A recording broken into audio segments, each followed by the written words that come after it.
دوست زندگی تیرے لیے اور بھی دشوار کرے۔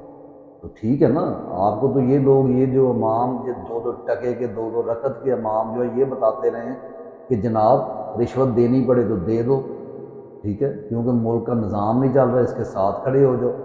ابھی اس پہ وہ علی امین گنڈا پور کی بات میں نے جو کی وہ بھی اسی پہ کریں گے کہ وہ والا نہیں، امام آپ کو کہتا ہے کہ وہ ایک تو حاضر و موجود یہ اسباب سے بیگانہ کر دیتے، توکل صرف اللہ کے اوپر، اور پھر اس کے بعد کیا ہے کہ زندگی اور دشوار۔ اقبال اور جگہ فرماتے ہیں کہ خدا تجھے کسی طوفان سے آشنا کر دے کہ تیرے بحر کی موجوں میں اضطراب نہیں۔ تو مسلمان تو خود مانگتا ہے۔ تو یہ ہوتا ہے امام اصل جو کیا کر رہا ہے آج کا نوجوان، اس کے چاہنے والے جو ہیں وہ حاضر و موجود سے بیگانہ ہو کر کوئی بیرون ملک دھکے کھا رہا ہے، کوئی جیلوں میں سڑ رہا ہے، کوئی جو ہے اس کے دونوں بازو بیکار ہو گئے ہیں، کوئی جو ہے وہ کیا کہتے ہیں کینسر سروائیول ہے، لیکن وہ ڈٹ گیا ہے۔ کیوں؟ کیونکہ امام برحق جو ہے وہ آپ کو میسر آ گیا اور اس نے آپ کی زندگی اور دشوار کر دی، کیونکہ مسلمان کی زندگی سہل نہیں ہوتی۔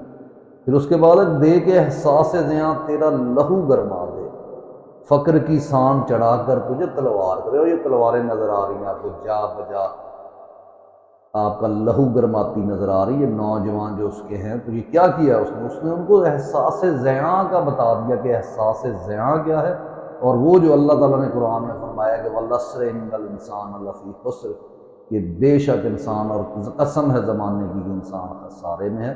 تو یہ دکھا کے اس نے آپ کو کیا کیا؟ تلوار بنا دی۔ اس نے کہا یہ زندگی 2 دن کی زندگی، مر جاؤں گا لیکن غلامی قبول نہیں کروں گا۔ تو یہی اس کا میسج ہے۔ اور آخری شعر اقبال نے جہاں پہ فضل الرحمان جیسے ان بے غیرت قسم کے جو داڑھی رکھ کے وہ کوئی ان کے وہ آفیسر پھر بنے پھرتے ہیں، کوئی جو ہے جناب وہ جیل میں صاحب پھر رہے ہیں، کوئی مختلف لوگ، یعنی کیا سب کے نام گنوائے ہیں، جو 2 رکعت کے جو امام ہیں، یا یہ جو لوگ آ کے آپ کو کہتے ہیں کہ ہم آپ کی امامت کریں گے، یہ جی۔ تو اس کے لیے اقبال نے کہا کہ فتنہ ملت بیدا ہے امامت اس کی۔ آپ سمجھ رہے ہیں کس کس کی طرف اشارہ ہے؟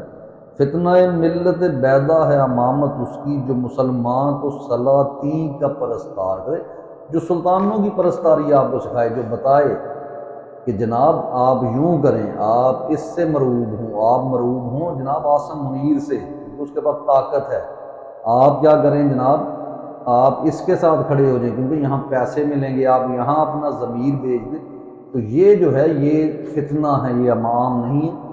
ضمیر فروش لوگ جو ہوتے ہیں ان کا ضمیر ہی جب نہیں ہوتا تو کہاں انہوں نے آنسریبل ہونا ہوتا ہے۔